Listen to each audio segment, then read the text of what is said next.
अभी भी 69,000 शिक्षकों का मुद्दा है या सॉल्व हो चुका है?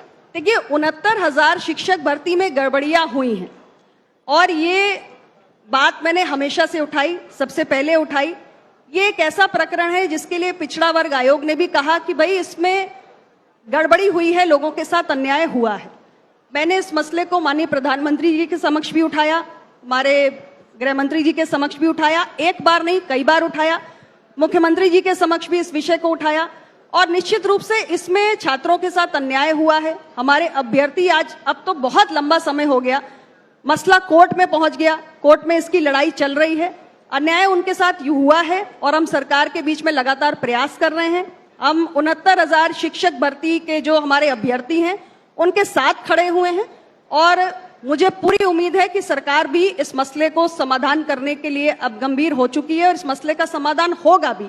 और मैं आपको ये भी बताना चाहती हूँ कि जब 2022 का हमारा चुनाव हुआ था, क्योंकि ये मसला उससे पहले का है और तब मैंने इसे केंद्र के स्तर पे उठाया था, उस समय चुनाव के पहले सरकार ने इसका संज्ञान भी लिया था और इसमें कुछ एडिशनल सीट्स की घोषणा भी हुई थी, लेकिन फिर वो मसला कोर्ट में चला गया, कोर्ट ने स्ट्राइक डाउन कर दिया, उसके बाद से ये कोर्ट में लटक गया है। लेकिन सरकार इसका समाधान करे, ऐसा हम चाहते हैं, हमारी मांग भी है और जहां तक मेरी जानकारी है इसमें सरकार पूरी तरह प्रयास भी कर रही है और ये मसला हल होना चाहिए, हमारे छात्रों के साथ न्याय होना चाहिए। लेकिन आपको कितना लगता है कि जो अखिलेश यादव ने पीडीए का नारा दिया, पिछड़ा दलित अल्पसंख्यक, हालांकि पीडीए को उन्होंने कई और नामों से भी संबोधित किया, आप लोगों के लिए रियल चुनौती है?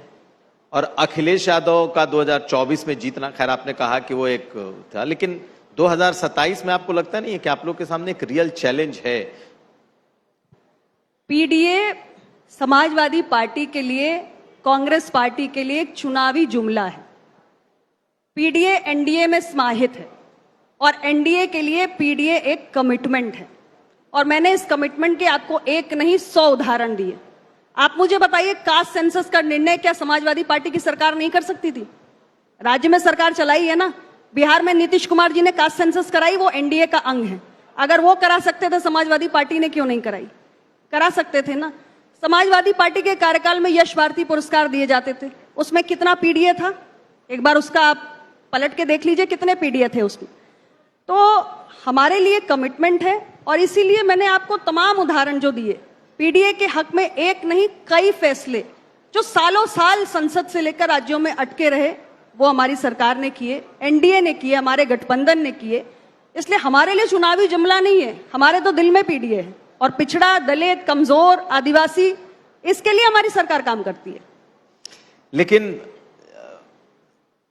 आप खुद जब चुनाव लड़ रही थी 2024, आपको लगता है कि आपके साथ कहीं धोखा हुआ? आपको जिस तरीके का समर्थन मिलना चाहिए था बीजेपी से, प्रदेश से, वैसा नहीं मिला? देखिए, हर चुनाव की परिस्थितियां होती हैं। भारतीय जनता पार्टी मेरे साथ थी, इसमें कोई संदेह नहीं है और चुनाव में ऊपर नीचे, हार जीत, ये सब चलता रहता है।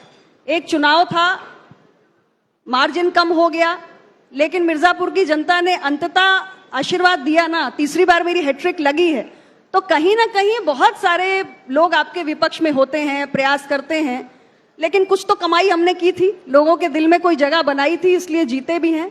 तो मैं इसे इस दृष्टि से नहीं लेती। बहुत सारे लोगों ने साथ दिया है और बहुत सारे लोगों के साथ के कारण ही यहाँ तक पहुंची हूँ। हमारे अपने सहयोगी दल भी उसमें शामिल थे, मेरी अपनी पार्टी के कार्यकर्ता भी थे और सबसे ऊपर हमारे मिर्जापुर का वोटर था, मिर्जापुर की जनता थी, सबका आशीर्वाद था, सबकी दुआएं थी, तीसरी बार मिर्जापुर में हैट्रिक लगी।